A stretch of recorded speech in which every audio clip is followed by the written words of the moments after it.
Hello, everyone, and welcome to Tarnished Bronze. Patrick and I are going to take you to the darker denizens of the Bronze Age. And Patrick, what do we have today? Today is Brave and the Bold 153 from August of 1979. Brave and the Bold, of course, is always Batman and co-star. And today's guest star, or this issue's guest star, is Red Tornado. So we've got some fun today because this is one of your first another one of your first issues, right, Patrick? So we are in the mind of maybe 5 to 8 years old. Yep. Patrick is there. Are you picking this up off the rack, or was this sort of given to Th you? so this one, I remember from opening it that this was one that didn't have a cover.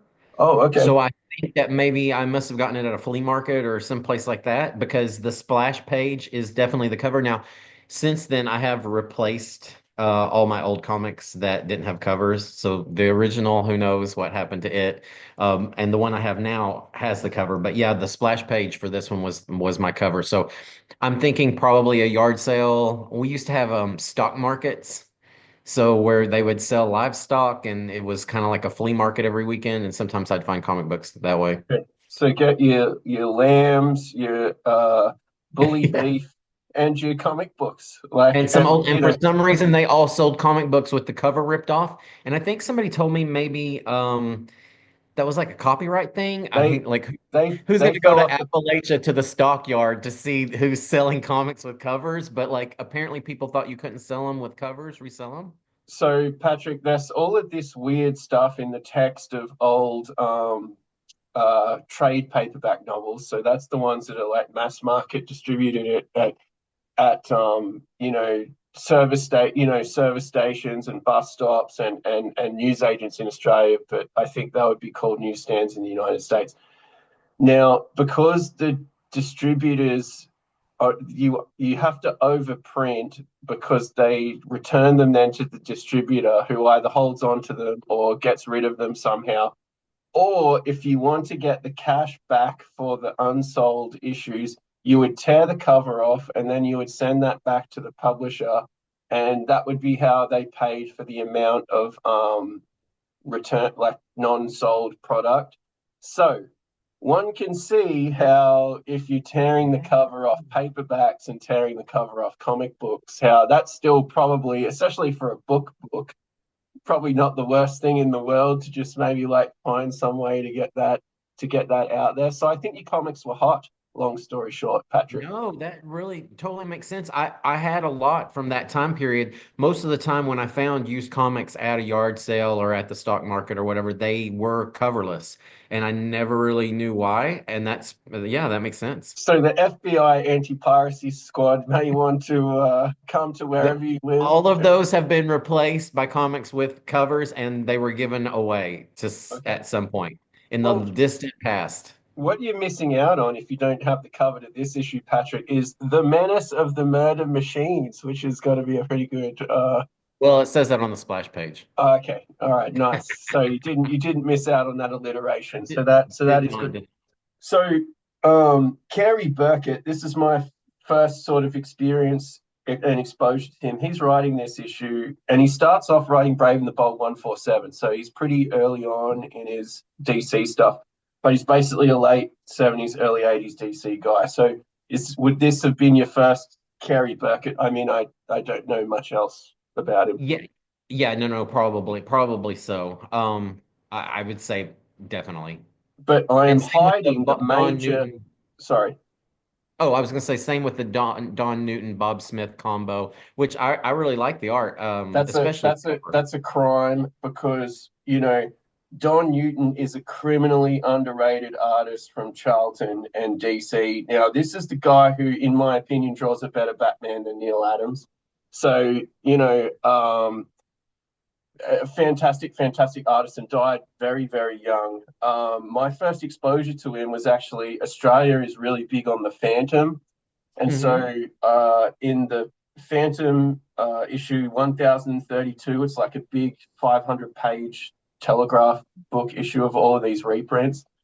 They had a black and white reprint of Don Newton Phantom comics, and it's a revelation. he uses a lot of photo refs, so it has Humphrey Bogart and Lauren Bacall as characters in it. Like it's just very, very good. And you can just even see from some of the panels that we're going to have coming up, he's got such a good mastery of shadow. And Batman is a guy who should be in the shadows, not Hmm. driving around in a convertible in the middle of the day with his cape on. Although that is a glorious just thought and visual.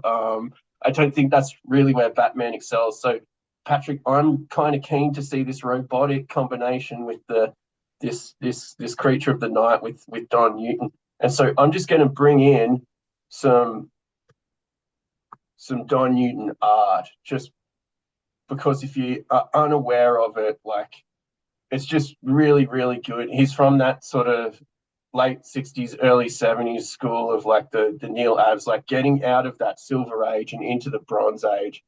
And you can just see, look at all of the blacks on the page, like just so much shadow everywhere, not zip tones, just like dark, dark stuff. That's a Hmm. fantastic cover too down the bottom there. That's like the Phantom in the sort of pirate era with his like cutlass and blunderbuss or whatever you call that weapon. So, prototypical American revolutionary. And then this is just some original art from him here. Um, it's not every day that you can sell a decrepit old man as your major villain, but if he's got all of this torture equipment and all of these scientists just hovering around the lab bench, just trying to like eviscerate someone, I think you're selling that as a villainous sort of person. So I had to show off some Don Newton, Patrick. That's good. He didn't do a lot, so it's actually a lot of it is out there, and he does a lot of Batman, a lot of these Brave and the Bolds. He did work at Charlton, so I think he might have done some Blue Beetle as well, like that Blue Beetle who eventually becomes into the DC. So we digress here, Patrick. So what is happening in Brave and the Bold 153? So Batman and Red Tornado are trying to solve the murder of Gotham industrialist Charles Gibson, and the time is ticking because they want to solve this murder before his partner Jeff Rand is also murdered. They have a feeling that someone's going after Gibson and Rand. Gibson and Rand run a industrial company. And if one turns up murdered, then naturally you expect the other one to be murdered as well, I guess. But basically, throughout the issue, they're plagued by uh, Perseverance and Curiosity, the Mars rovers. So we'll find out later that what they're actually fighting are Mars rovers that are, I guess, have crude artificial intelligence, but it's very interesting how our understanding of AI has changed since 1979 in reading this issue. Yeah, and how little has changed. This is a pretty cool shot of the crime scene. This for someone who's the Dark Knight detective, like there's not that many Batman stories that have him doing any detecting. So Mm. this is one of the few ones that almost to a fault actually does all of the forensic science and detecting. So this is a kind of interesting issue from that because we a lot of these team ups that we've had before, especially like our Marvel team ups, and we have done some with Batman as well. They're kind of these peculiar superhero stories, are very outlandish. What is Batman doing? Like he's just offering, he's a sort of intelligent planner, I guess.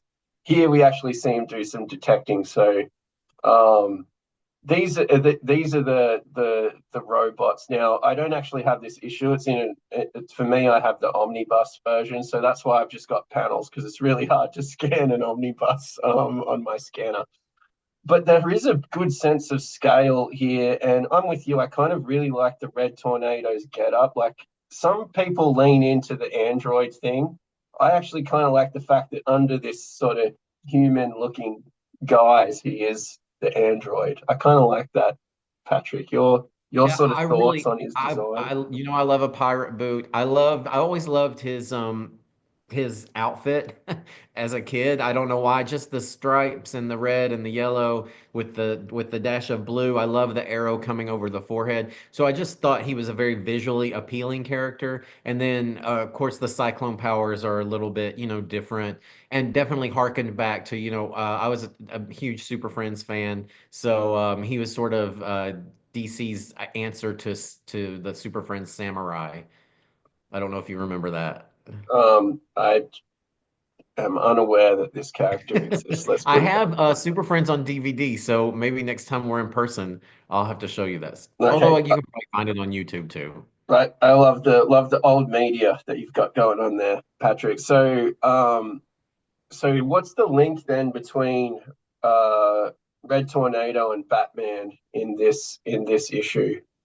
Yeah, so in during his investigation, Batman is thinking that he should consult with Dr. Terror, who is the foremost robotics expert at Gibson Rand, because they know that there has been some sort of robotic involvement. I think he finds some oil or grease on the windowsill at the first murder site. So it just so happens that Dr. Terror also cleans Red Tornado circuits on Is a that a monthly euphemism, basis. Patrick, or is that I mean, I don't know how many pipes he has, but he definitely gets his circuits cleaned. And I was wondering if is that a monthly luxury for you, or you just do that once a year, or how Oh, about you? my circuits are on a subscription package, so it's probably every fortnight or every 2 weeks if you don't know Oh, what a fortnight is. I play tennis, so I'm well aware. I do not actually have my circuits cleaned. I just throw them out and replace them. Oh, you know, we're meant to be conserving, we're meant to be, maintaining Earth's precious resources, pal. And Patrick is just throwing out all that good palladium and chromium and cadmium left, right, and I mean, center. recycling. I'm recycling. So they can be cleaned and then given to, someone lower on the food chain. But for Okay. me, only the best. Okay. So where are you in the food web then, Patrick, of your of I'm society? climbing my way to the top. Okay, Very slowly, very slowly. fantastic. So I just wanted to point out, look at the locales in this. So previously we had like a corporate office. Now we're just in caves. Like it's all Well, happening. it's a Um, simulated cave, right? They're simulating Mars to test out these robots. The other thing I was going to say is, we find that Dr. Terror, um, he's a negligent scientist, and his negligence has caused him to become disfigured. But of course, instead of taking the ownership of that mistake, he blames his bosses. So this is definitely pointing, the crime towards him. Red Tornadoes actually witnessed him threatening his bosses, but then Tarrant jams his memory banks while he's cleaning the circuits, so he yeah. has no ability to pull that memory back.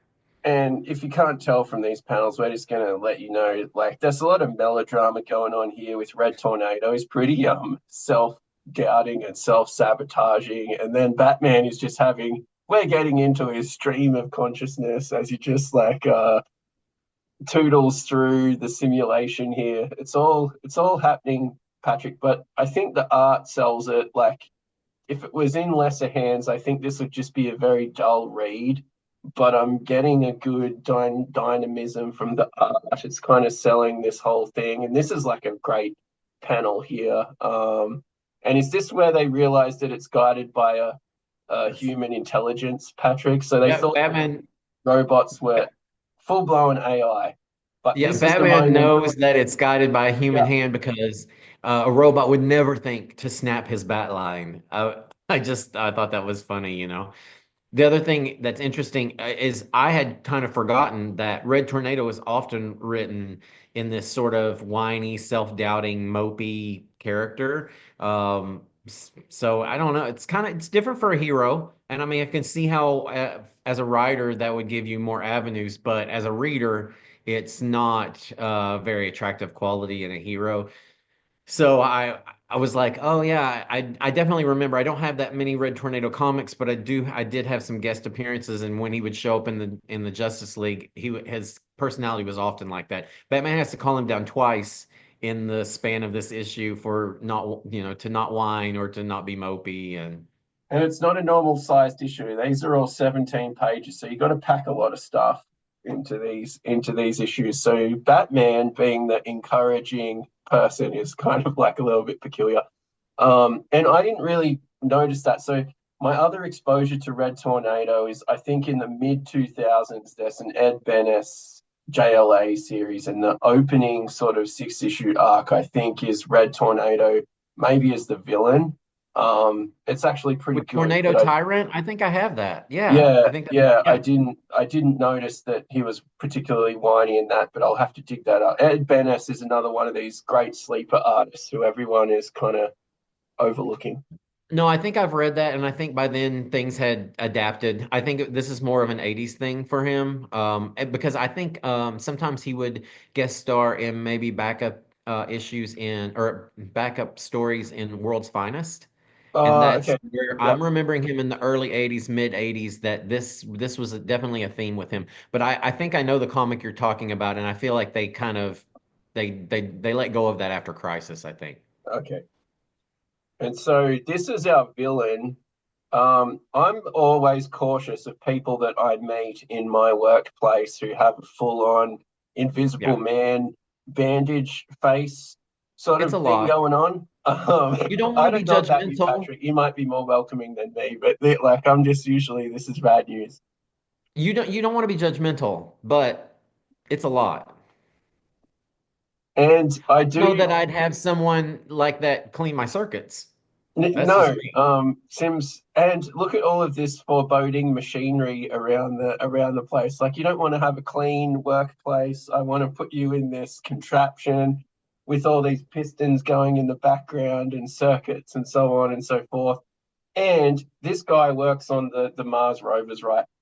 I think they need to wear gloves so they don't introduce bacteria to Mars and so on and so forth. But like Red Tornado couldn't care less. Like he can just have Staph aureus up the yin yang, and no one will mind.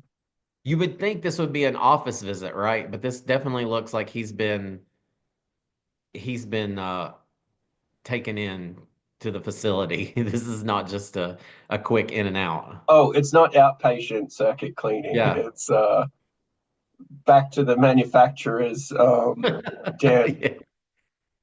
But yeah, another great panel, just like filling up the space really well. Now, did you And catch the silly remark where Red Tornado insists that his memory banks can't be edited, they can only be erased completely? yeah, it doesn't like that's the greatest plot device of all time. Like, oh, why can it not?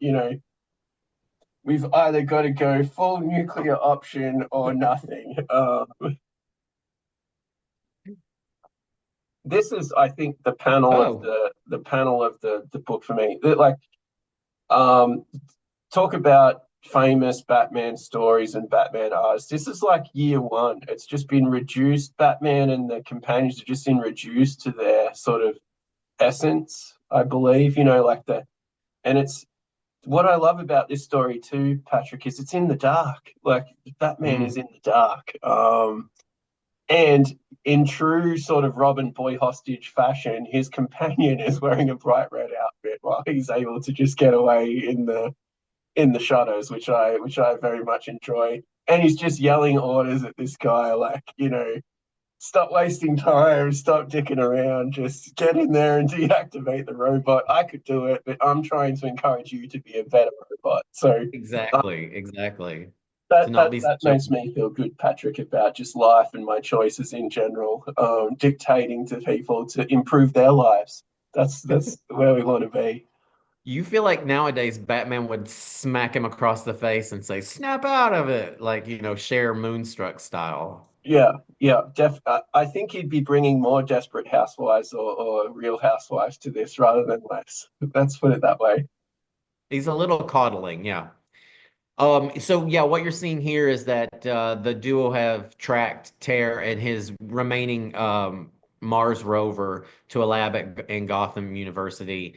And Red Tornado does end up saving the day, despite his self-doubts, by preventing a catastrophic explosion. But Batman still has to sort of let him know, hey, guy, you saved the day.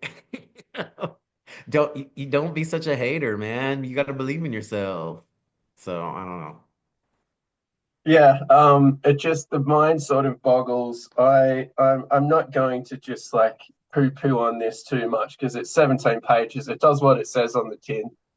It executes what it's trying to do. So one of the things that we've been talking about on the channel is you can have all the great ideas in the world, but at some point you've got to execute it, or you can be more modest in your scope and execute it extremely well for what it is.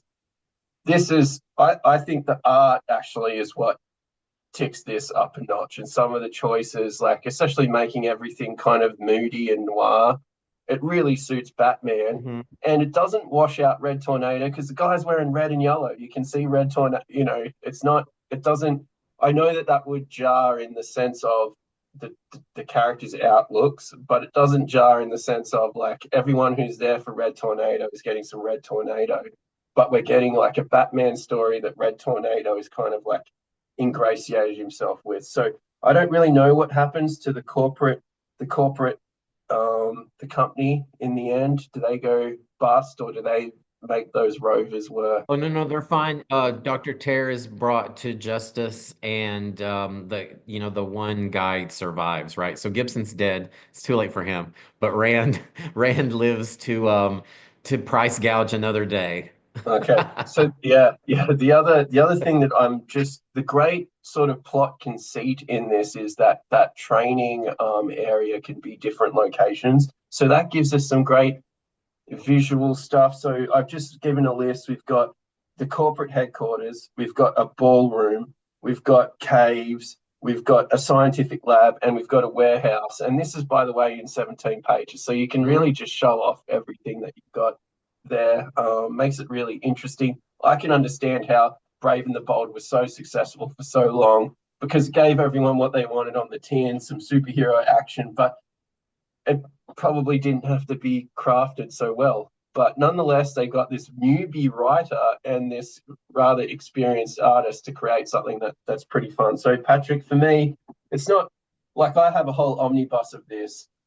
It is dated, but I don't feel shortchanged. Does that make sense? Like I Yeah, got my absolutely. entertainment's worth out of this, and I'm not expecting Nabokov or War and Peace or but I got something out of it. Is that fair I for think you that's too? yeah, I think that's totally fair. And it's definitely better than Batman. For me, it's better than Batman on his own.